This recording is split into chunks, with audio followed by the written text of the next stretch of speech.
the horizontal LM went up. Part C, again must shift something one.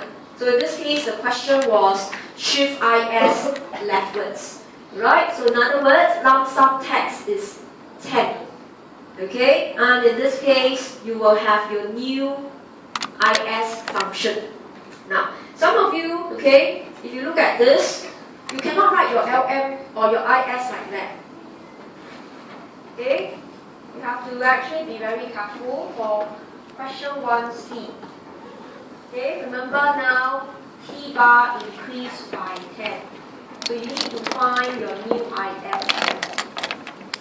Method 1, just a quick recap. You can actually do the long tedious method. But I don't prefer my students to do this. It's not wrong, but it shows that you don't have a lot of concept. So the second method that I prefer you to do, right? Change in T bar is 10. But change in A bar is C1 change in T bar.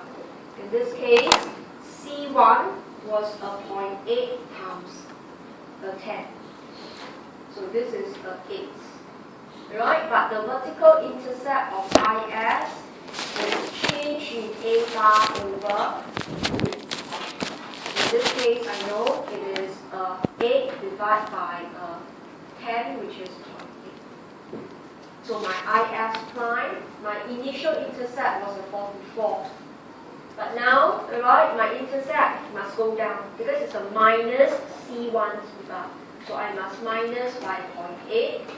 Then the rest of the equation is the same. That's how I get 43.2 minus 0.4. So in my solution, I merely just put 43.2. Okay, alright, but this is how it came about. So those of you who have tried, check that you can do method 2. Method 2 is very fast. You focus on A bar, intercept, and change the intercept. Remember, if you can't do method 2, you've got to fall back on method 1. But it's a great waste of time. Alright, so this was like almost the 4th question we're doing that discuss shift of IS and derive the new IS. Okay, so you must get used to this kind of method to quickly discuss what happens to the new IS.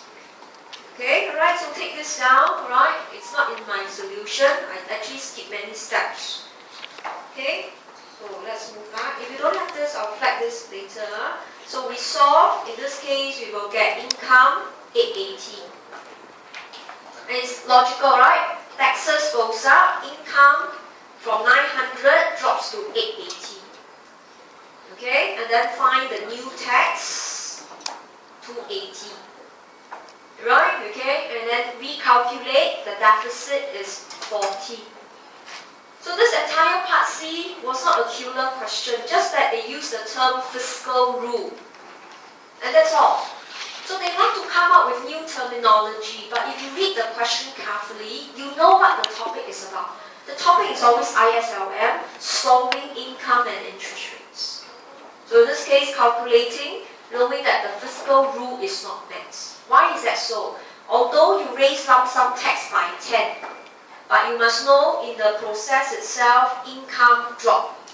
And you actually collect lesser proportional tax. Right? So the net effect of taxes that you have collected was not $10.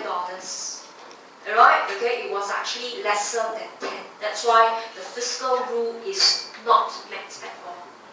Okay, so I don't want to spend too much time on question 1, but I just want to demonstrate to you the key skills.